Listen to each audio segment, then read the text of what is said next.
오늘 이 시간 증거될 하나님의 말씀은 마태복음 22장 1절에서 14절 말씀입니다. 말씀을 함께 읽도록 하겠습니다. 예수께서 다시 비유로 대답하여 이르시되 천국은 마치 자기 아들을 위하여 혼인잔치를 베푼 어떤 임금과 같으니 그 종들을 보내어 그 청한 사람들을 혼인잔치에 오라 하였더니 오기를 싫어하거늘 다시 다른 종들을 보내며 이르되 청한 사람들에게 이르기를 내가 오찬을 준비하되 나의 소와 살진 짐승을 잡고 모든 것을 갖추었으니 혼인잔치에 오소서 하라 하였더니 그들이 돌아보지도 않고 한 사람은 자기 밭으로 한 사람은 자기 사업하러 가고 그 남은 자들은 종들을 잡아 모욕하고 죽이니 임금이 노하여 군대를 보내어 그 살인한 자들을 진멸하고 그 동네를 불사르고 이에 종들에게 이르되 혼인잔치는 준비되었으나 청한 사람들은 합당하지 아니하니 내 거리 길에 가서 사람을 만나는 대로 혼인잔치에 청하여 오라 한대 종들이 길에 나가 악한 자나 선한 자나 만나는 대로 모두 데려오니 혼인잔치에 손님들이 가득한지라 임금이 손님들을 보러 들어올세 거기서 예복을 입지 않은 한 사람을 보고 이르되 친구여 어찌하여 예복을 입지 않고 여기 들어왔느냐 하니 그가 아무 말도 못하거늘 임금이 사환들에게 말하되 그 손발을 묶어 바깥 어두운 데에 내던지라 거기서 슬피 울며 이를 갈게 되리라 하니라 청함을 받은 자는 많되 택함을 입은 자는 적으니라. 아멘. 오늘 성경 본문 말씀 근거로 기쁨의 초대에 기쁨으로 반응하여 행복하게 살아요 라는 제목으로 하나님의 말씀을 증거하도록 하겠습니다. 오늘은 제가 저희 부부가 결혼예비학교로 우리 한 청년 커플을 6개월 전부터 한 달에 한 번씩 이렇게 오늘 6번째 만나고 오늘 졸업식을 하는 날이거든요. 그리고 이제 또 그중에 또 우리 한 청년은 또 교회를 다니는 경험이 이제는 많이 없는데 여자친구가 이제는 결혼하고 여자친구가 그 교회 가면 같이 따라다닐 의향은 있다고 하더라고요. 그런데 뭐 몸은 따라다닐 수 있으나 마음의 어떤 인생의 가치관은 강요받을 수는 없는 것이죠. 그래서 제가 원래 이렇게 뭘 청하거나 부탁하는 사람은 아닌데, 그래도, 어쩌면 하나님에 대한 가치관이 사랑하는 청년에게 혹시 되어지면 혹시 쉽지 않은 인생 가운데서 좀 더 풍성한 삶을 살지 않을까라는 생각이 들어서 제가 한번 제안을 했어요. 그리고 난 다음에 오늘 예배를 같이 참여하게 됐습니다. 참여하게 됐는데, 근데 저희가 큐티 말씀을 같이 읽잖아요. 근데 이 말씀이 어제의 본문 말씀이에요. 혼인잔치의 말씀인데, 결혼 예비학교하고 연관이 있으려나? 근데 말씀 읽으니까 굉장히 부담스럽더라고요. 말씀이. 그래서 제가, 이게 참, 이 혼인잔치하고 결혼식하고 뭐 여러 가지 결혼을 예비하는데, 이야기가 부딪힐 것인가? 이야기 어떤 관련이 있을까? 제가 다른 날보다 많이 밤을 새워 고민을 많이 했습니다. 아마 이 성경 말씀에 어떤 말씀이 있을 것이다 라는 생각이 있어서 많이 고민했었던 날들이 있었는데, 두 사람의 청년을 섬기기 위해서 성경 말씀을 많이 고민했지만, 사실은 저에게 많이 유익했던 것 같아요. 이거는 결혼할 사람을 위한 이야기일 수도 있겠으나, 저와 여러분들의 영혼을 향한 이야기이지 않았을까 생각이 들었습니다. 생각이 들었고, 그러면서, 참, 오늘도 이 마음에 잔잔한 감동이 좀 있는 것 같아요. 저희 여러분들이 기쁨의 초대에 기쁨이 있어요. 인생 가운데 기쁨이 있는데요. 그 기쁨 가운데 그 기쁨을 초대하고 싶은 거예요. 근데 기쁨에 초대할 때 기쁨으로 반응할 수 있겠는가? 기쁜 일이 있습니다 라고 기쁘니까 자연스럽게 함께 나누고 싶은 거예요. 기쁨은 넘쳐나는 것이거든요. 기쁨을 가둘 수가 없습니다. 기쁨은 가둘 수 없고 살아서 움직입니다. 그것을 나누고 싶은데 그 기쁨을 기쁨으로 반응하는가? 그 기쁨으로 반응할 수 있다면 저희 여러분들이 보다 더 행복하게 살게 될 것 같습니다. 인생 가운데 슬픈 일도 있고 기쁜 일들이 있죠. 그런데 오늘의 성경 말씀에 의하면 기쁨의 일에 기쁨에 함께 기쁨으로 참여할 수 있는 사람일까라는 오늘 질문을 함께 해보기를 원합니다. 오늘도 천국에 대한 이야기를 합니다. 천국은 장소가 아니라 천국은 하나님입니다. 다시 말해 천국은 하나님의 마음입니다.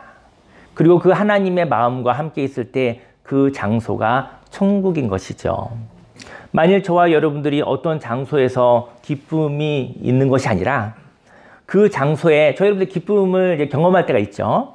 근데 어떤 장소에서 기쁨을 경험하는 것이 아니라 그 장소에 사랑하는 사람과 함께 있기 때문에 그 장소와 그 시간이 의미가 있는 것입니다.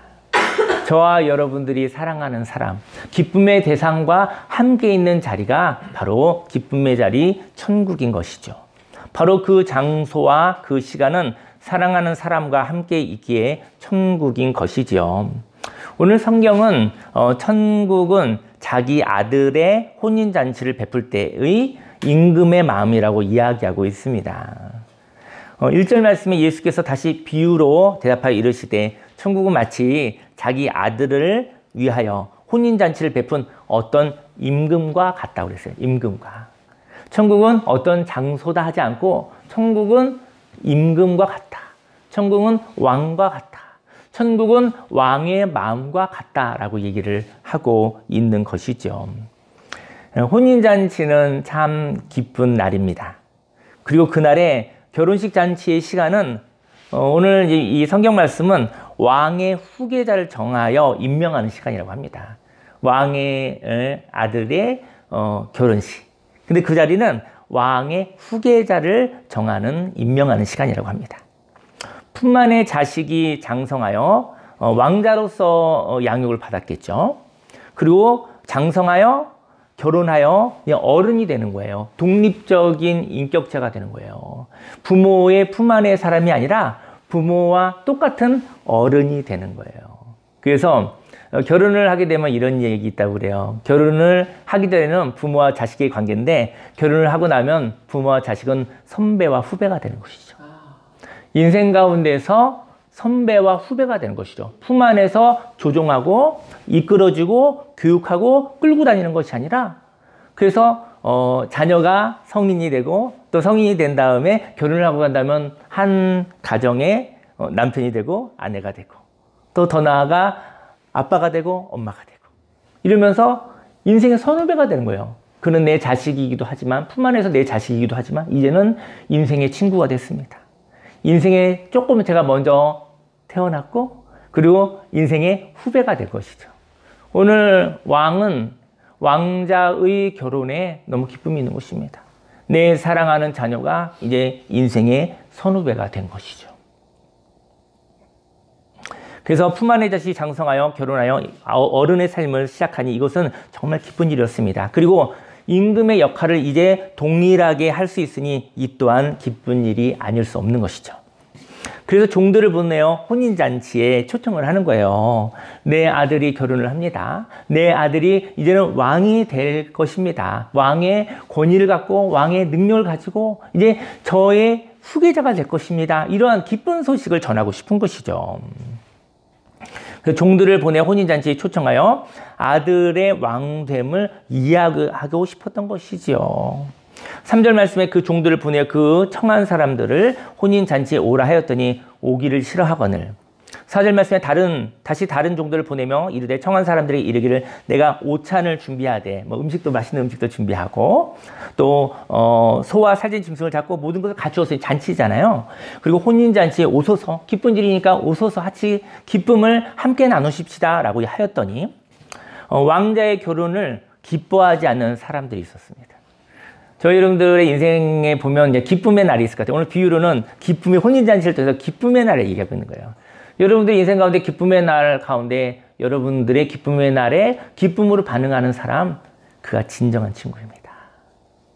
고통 가운데 어려움 가운데 그때 같이 함께하는 분도 정말 좋은 친구죠. 근데 희한하게 저는 예전에 좀 조금 미숙했었을 때, 지혜가 부족했었을 때는 슬프고 힘들고 어려울 때 함께하는 것이 진정한 친구 아닌가? 예, 그것도 맞죠. 근데 이거는 어떻게 보면 동정심도 있고 또 약한 자를 좀 대해서 좀 안쓰러워하는 그런 보호의 마음도 있고 그러한 마음들이 있을 수 있어요. 근데요, 친구들이 또 아는 사람들이 기쁜 일이 있었을 때 그걸 같이 기뻐해 주기가 쉽지 않다라는 것이죠. 저 여러분들의 인생 가운데 기쁜 일이 인생 가운데 있습니다. 그때 정말 전심으로 기뻐할 수 있는 자가 있다 한다면 그는 정말 소중한 관계인 것이죠. 저와 여러분들이 그런 사람이 되기를 예수님의 이름으로 축원합니다. 왕자의 결혼을 기뻐하지 않는 사람들이 있었습니다. 그 이유는 후계자가 마음에 들지 않았기 때문인 것이죠. 천국은 기쁨입니다. 근데 그 기쁨을 향하여 초대하였는데 그 기쁨에 공감하지 않는 사람들이 있었던 것이죠. 기쁨의 초대에 대하여 무시하는 사람이 있었습니다. 나 기쁜 일이 있어 그랬더니 무시하는 것이죠. 그리고 어떤 자들은 다른 사람의 기쁨의 초대에 화를 내는 것이죠. 뭐 당신이 기쁜 게 뭐 나하고 무슨 상관이 있어? 화를 낼 수도 있죠. 그리고 화를 내어 초대하는 사람은 분노하는 사람도 있는 것이죠. 저와 여러분들의 기쁜 일에 화를 내고 분노하는 자들도 있을 수 있다라는 것이죠. 5절 말씀에 그들이 돌아보지도 않고 한 사람은 자기 밭으로 한 사람은 자기 사업하러 가고 그 남은 자들은 종들을 잡아 모욕하고 죽이니 기쁨의 초대가 있습니다. 기쁨을 전하고 싶은 것이죠. 내 아들이 가업을 잃게 되었다고 왕권을 갖게 되었다고 그 기쁨을 함께 해줄 수 있는지 말하는 것이죠. 그 잔치라는 것은 그 기쁨을 함께 해줄 수 있겠습니까? 라고 제안하는 것이죠. 그런데 나의 기쁨을 싫어하는 사람이 있습니다. 이때 그 기쁨을 싫어하는 사람들과 관계를 정리하시기를 예수님을 축원합니다. 굉장히 부담스럽긴 한데 성경 말씀에 보니까 이 관계 정리가 필요하더라고요. 여러분들의 삶 속에 누구를 돕고 보살피고 이런 것은 얘기가 다르겠죠. 하지만 저와 여러분의 진정한 기쁨을 향하여서 싫어하고 방해하고 폭력을 가하는 자들과는 저와 여러분들이 거리를 두시기를 예수님의 이름으로 축원합니다. 또 기쁨의 초대자를 죽이는 것은 기쁨의 존재를 인정하지 않는 것이죠. 기쁨을 초대하고 있는데, 혼인잔치를 초대하고 있는데 그 종들을 또 죽이기도 했잖아요. 그러니까 기쁨을 인정하지 않는 것이죠. 너가 기쁜 일이 있다는 것을 내가 인정하지 않아 라고 얘기하는 것이죠. 인생 가운데 기쁜 일이 있었을 때 그 기쁜 일에 대하여 방해하는 자가 있다면 그 방해자와 관계를 끊어야 합니다. 하나님은 기쁨입니다. 그런데 기쁨을 싫어하고 그 기쁨을 파괴하려고 한다면 기쁨은 파괴자와 함께 존재할 수 없는 것입니다. 저 여러분들이 기쁨이 있어요. 근데 저 여러분들 기쁨을 시기하고 질투하고 그 다음에 악한 의도를 가지고 있다고 한다면 그와 함께 있을 이유가 뭐가 있습니까? 그 기쁨이 그 자리에 있을 수 없을 것 같아요. 그 기쁨이 그 자리를 박차고 나갈 것 같아요. 아니면 그 기쁨이 그 자리에 있는 대상을 나가게 할 것 같아요. 함께 할 수 없다는 것이죠. 저와 여러분들이 기쁨과 함께하는 자가 되기를 예수님으로 축원합니다. 네. 7절 말씀에 임금이 노하여 군대를 보내어 그 살인한 자들을 진멸하고 그 동네를 불사르고 기쁨을 파괴하려는 자가 있다면 기쁨은 기쁨의 파괴자를 적대합니다. 기쁨은 무시와 폭력과 함께할 수 없습니다. 왜냐하면 기쁨은 파괴되지 않는 것입니다. 기쁨의 그 생명이라는 것은요, 파괴되지 않아요. 근데 기쁨은 생명이라는 것이죠. 기쁨을 방해하고, 기쁨을 무시하고, 기쁨을 향해서 폭력을 가했을 때, 기쁨이 이게 너무나 하위 개념, 너무나 생명이 낮은 개념이라고 한다면, 기쁨이 없어져 버리겠죠. 근데 기쁨이 없어질 수가 없어요. 기쁨이 함께 할 수 없는 것이죠. 저 여러분들의 기쁨이 있다고 한다면, 하나님이 주신 그 기쁨이 있다고 한다면 그 기쁨을 누리시기를 예수님을 축원합니다.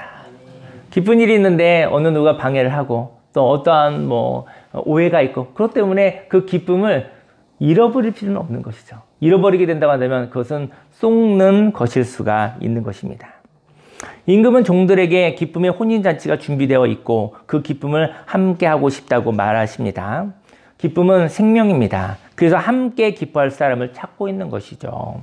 여러분들 기쁨이 가득 찼었을 때 그때 이 기쁨을 어떻게 나누어 볼까 하고 움직이는 생명의 발걸음이 있다는 것이죠. 기쁜 사람들은 이 기쁨이 생명을 낳고 또 기쁨이 살아서 움직이거든요. 그래서 여러분들에게 그 기쁨이 회복되기를 예수님으로 축원합니다. 기쁨이 생명이 되어 함께 기뻐한다면 하나님의 나라가 임하고 확장되는 것이죠. 저와 여러분들이 하나님의 기쁨에 동참하시기를 바랍니다. 그리고 그 기쁨에 동참할 때 생명이 충만해지는 것을 경험하시기를 바랍니다. 8절에 이에 종들에게 이르되 혼인잔치는 준비되었으나 청한 사람들은 합당하지 아니하니. 기쁜 일이 있는데 그 기쁨을 무시하는 사람들은 함께 있을 수 없습니다. 무시와 폭력은 기쁨과 함께 있는 것은 합당하지 않습니다.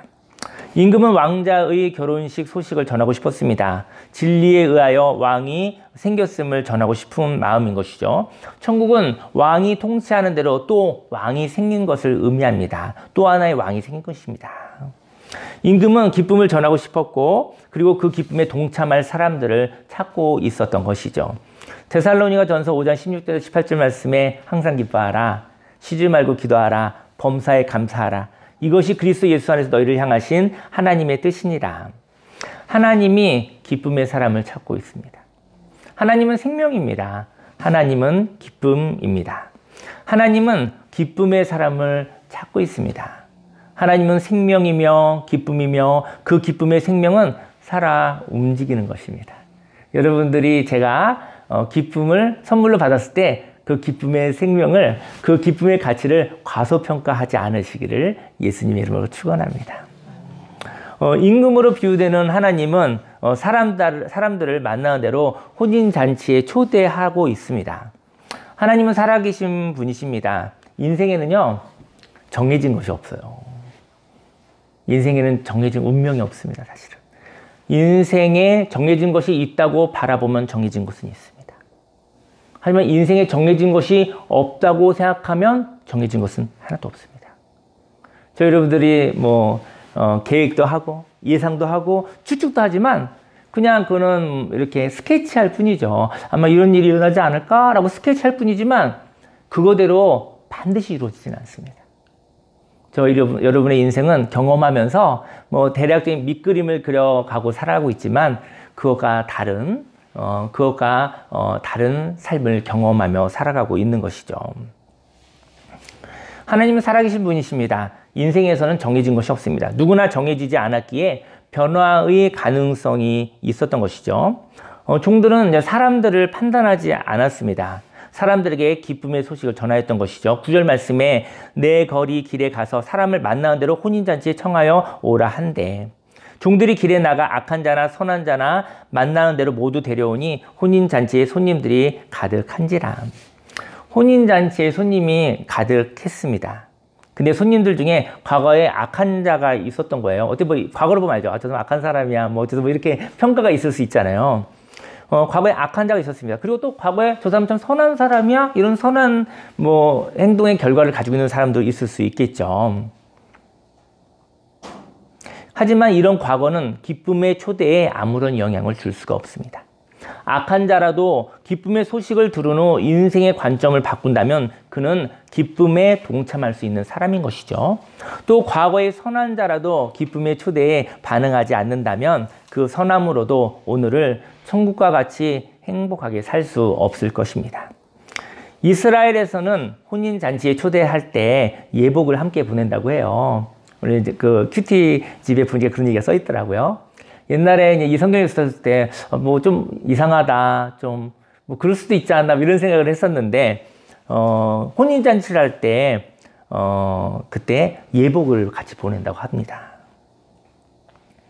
아무래도 기쁨의 장소에 참여할 때 그 기쁨이 감하여지지 않도록 적당한 예복을 입고 가게 될 것입니다. 혼인잔치라는 기쁨의 초대를 받았을 때 그 기쁨에 반응을 하지 않는다면 그 기쁨은 기쁨을 위하여 기쁨에 반대하는 것을 거절할 것입니다. 그리고 적극적으로 쫓아낼 것입니다. 11절 말씀에 임금이 손님들을 보러 들어올 때 거기서 예복을 입지 않은 한 사람을 보고 이르되 친구야 어찌하여 예복을 입지 않고 여기 들어왔느냐 하니 그가 아무 말도 못하거늘. 저와 여러분들에게 기쁜 소식이 있습니다. 그 소식은 기쁨에 동참할 수 있는 초대를 받았다는 것입니다. 그리고 그 혼인잔치에 참여할 수 있는 예복이 선물로 보내어졌다는 것입니다. 근데 예복을 입지 않고 혼인잔치에 참여한 사람은 어떤 사람일까요? 기쁨의 초대에 왜 예복을 입지 않았을까요? 혼인잔치에 참여는 하였지만 그는 삶과 문화는 바뀌지 않았던 것이죠. 그는 몸은 혼인잔치에 온 거예요. 몸은 혼인잔치에 참여했지만 혼인잔치의 기쁨에는 동참하지 않았던 것입니다. 저와 여러분들의 몸이 어느 곳에 갈 수 있으나 그곳에 기쁨의 자리라고 한다면 기쁨의 마음의 예복을 입고 가시기를 예수님으로 축원합니다. 사실은 기쁜 일인데요. 기쁜 삶이 있는데 그걸 초대했는데 몸만 와 있고 그 마음 속에 그 기쁨에 공감하고 동참하지 않는 마음이었을 때 그 자리가 얼마나 어색할까요? 초대한 사람도 너무나 어색하고 그 사람도 많이 힘들 것 같아요.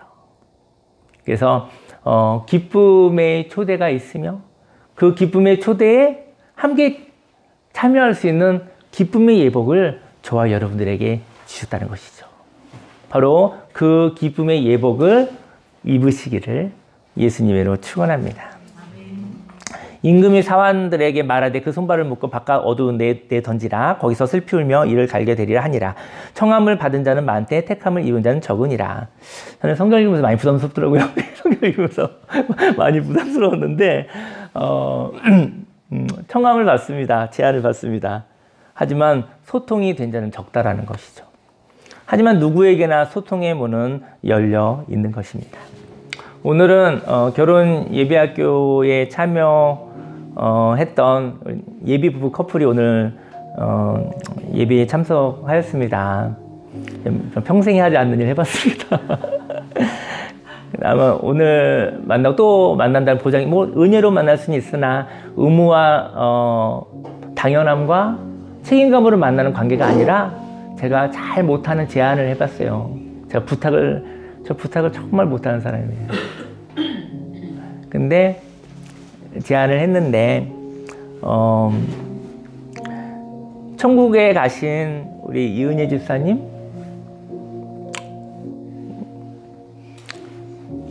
천국에 가신 우리 이은혜 집사님이 사랑하는 딸에게 강화에 있는 참 좋은 순복음교회에 가서 결혼 예비학교를 하라고 추천을 해 주었어요. 저희 교회는 결혼 예비학교를 하는 교회는 아니에요. 아닌데 우리 예비 신부될 우리 따님의 어머니가 최근에 하나님의 나라에 가셨잖아요. 근데 그 부모님이 이제 그 이별학교를 통해서 굉장히 소통이 되고 행복한 시간을 가졌는데 결혼을 앞두고 이제 딸에게 젊었을 때 소통이 되면 훨씬 좋다 이러면서 그러려면 그 상담하는 목사님과 사모님하고 가서 이 얘기를 나누면 너희들은 행복할 것이지만 더 행복할 것 같아 이러면서 추천을 해준 거예요. 그래서 저희가 거절할 수 없어서 그냥 이별학교 확장판으로 좀 결혼 예비학교 변형을 해서 이야기가 잘 통하면 좋겠다는 마음으로 이제 프로그램을 바꿔서 6번의 시간을 가졌는데 굉장히 그 보기 좋은 모습인 것 같아요. 인생 가운데 기쁜 소식이 있습니다. 그런데 그 기쁨을 나누고 싶습니다. 기쁜 일이 있어도 외로울 수 있습니다. 그 기쁨을 나눌 대상이 없으므로 슬플 수도 있습니다. 기쁨 잘못된 것은 아니지만 기쁨도 외로울 수 있습니다. 기쁨도 슬플 수가 있습니다. 기쁨은 나를 살리고 또 함께하는 자를 생동감 있게 합니다. 인생을 살면서 저 여러분들 기쁨을 발견하였을 때 그건 은혜입니다. 저 여러분들이 기쁨을 발견하였다고 한다면 그때 그 기쁨을 함께하고 싶은 것이 인생의 가치인 것입니다. 저 여러분 인생 가운데 자기 자신을 발견하는 거, 하나님의 형상을 찾는 거, 내 삶의 목적을 발견하는 거, 내가 누구인지 아는 거, 그것이 바로 기쁨을 발견하는 것이고 기쁨을 경험하는 것이죠. 오늘 내년에 결혼을 이제 결혼식 잡고 일정 다 계약하고 그리고 다 준비해서 이게 점차적으로 가게 되는데 결혼을 하겠다고 결정한 커플이죠. 결혼은요, 나에게 있어서 최고의 기쁨이라고 가치를 발견한 것이죠. 그리고 그 결혼을 하려고 한 사람을 찾았다고 말인 것이죠. 이렇게 기쁨의 커플이 또 다른 사람들에게 기쁨을 창조할 것입니다. 기쁨을 발견한 사람과 함께 기뻐하길 원합니다. 혼인잔치에 참여하는 예복은 결혼을 기뻐하는 그 마음이겠죠. 6개월 동안 한 달에 한 번씩 결혼을 위해 강화에 1박 2일 방문하였습니다. 저는 졸업식을 교회에서 함께 예배드리고 교제하면 어떨지 제안을 하였습니다. 졸업식을 위하여서 제가 이번 주에 굉장히 저희 부부가 힘들었거든요. 왜 힘들었나 했더니 그거 아세요? 여러분들이 하는 말이 무슨 말인지 모르는 거 아세요? 우리가 이제 제가 결혼예비학교 졸업식을 이렇게 주일날, 일요일날 이렇게 하고 또 공동체 한번 교제하고 가시면 어떻겠어요? 이렇게 했는데 좀 그렇게 깊게 생각하지 않았는데 그러고 보니까 그냥 스몰 결혼식을 해주는 거더라고. 이게 보니까 어떻게 보면 그래서 교회와 이 성전과 숙소와 뭐 아주 뭐 열심히 갈고 닦고 그리고 평소에 안 하던 데코도 조금 하고 그런 일을 하게 되더라고요. 졸업식 2박 3일 때 또 강화에서 잠깐의 여행 계획, 또 즐거운 여행도 좀 만들어주고 싶어서 그런 것도 준비하고, 성전과 숙소를 청소하고 꾸미고, 또 케이크를 준비하고 꽃을 준비하고 또 축복의 말을 준비하였습니다. 천국은 임금의 마음이라고 했습니다. 임금은 자유로운 자였거든요. 자유이죠. 하나님으로 비유되어지는. 임금은 자유가 있었기에 그 자유가 재창조될 때 기뻐했습니다. 왕자에게 자유를 계승시킬 수 있게 되었습니다. 그 자유가 재창조된다는 것을 축하하고 싶었던 것입니다.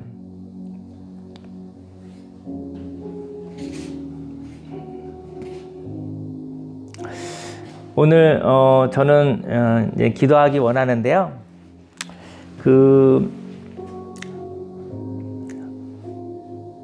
제가 이 말씀을 묵상하면서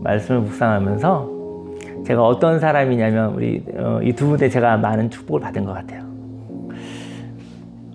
이 말씀을 묵상하면서 저는 왜 이렇게 하나님의 기쁨에 동참하지 못하고 그 하나님 그 말씀에 거슬리는 사람들이 이렇게 신경이 쓰일까요? 아니 뭐 그냥 기쁨에 초대한다고 해서 뭐 일이 바쁘고 못 갈 수도 있지. 그런 마음도 느껴지고 또 뭐 그냥 기분 나쁘면 그냥 뭐 신경질도 좀 낼 수도 있지. 뭐 이런 데 왜 이렇게 마음이 가죠? 그들이 더 이해가 가고 제가 세상적 가치관을 아는 사람인 것 같아요. 그리고 뭐 또 뭐 예복 좀 안 입고 왔다고 뭐 또 이렇게 쫓아내고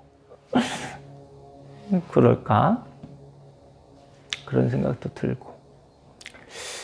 근데 저는 이 말씀을 보면서 하나님의 기쁨에 집중하지 못했던 것 같아요. 저희 여러분들이 정말 기쁜 경험을 해보셨나요? 그 기쁨의 경험이 있다고 한다면 그때 담대하면 좋을 것 같아요. 저와 여러분들이 그 기쁨이 있었을 때 누가 방해하고 그랬을 때 그 기쁨을 잃어버리지 않으시기를 예수님으로 축원합니다.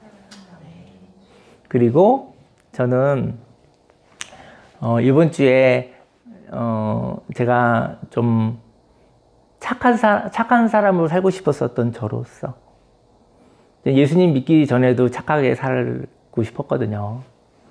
그리고 예수님을 믿고도 정말 열심히 착하게 살았습니다. 그런데 거기에 묶임이 있었던 것 같아요. 이번 주에 제가 거절하지 못해서 생긴 여러 가지 모임이 있어요. 근데 그 모임을 착하게 살기 위해서 정리하지 못했었거든요. 근데 정리하고 싶은 마음이 들었어요. 정리할 수 없는 것인데 이 정리가 되더라고요. 그래서 제가 하나님의 기쁨 가운데 있었을 때 그 기쁨을 향하여서 내가 그래도 되는 것이구나. 저희 여러분들이 하나님의 기쁨을 자신의 인생을 발견했었을 때 그때 방해받지 않으시기를 예수님 축원합니다. 그리고 그 기쁨으로 반응하여 행복한 삶을 살아가시기를 예수님으로 축원합니다. 그래서 제가 이번 주에 그 몇 년 동안 나 혼자서 왜 이렇게 혼자 마음고생하고 있었던 것도 알게 됐어요. 근데 하나님 말고는 아무도 모르더라고요. 사람들도 좀 아는 줄 알았거든요. 사람들도 좀 아는 줄 알았는데 이번 주에 알게 됐어요. 나는 너무 마음고생하고 살았는데 사람들은 관심이 없고 사람들은 기억도 못하고 사람들은 아무도 모른다는 것을 그냥 알게 됐어요. 제가 마음을 바꾸고 정리해도 나쁜 사람은 아니라는 걸 알게 됐어요. 그래서 이게 기쁜 소식이구나. 오랜 시간 마음이 힘들어서 괴로웠었던 마음들, 하나님 아버지께서 그것을 이렇게 정리해도 된단다 라고 얘기하시는 것 같아요. 그리고 그것이 저에겐 기쁨이었어요. 그리고 그 생명을 그 자유로 살아가시기를 예수님으로 축원합니다.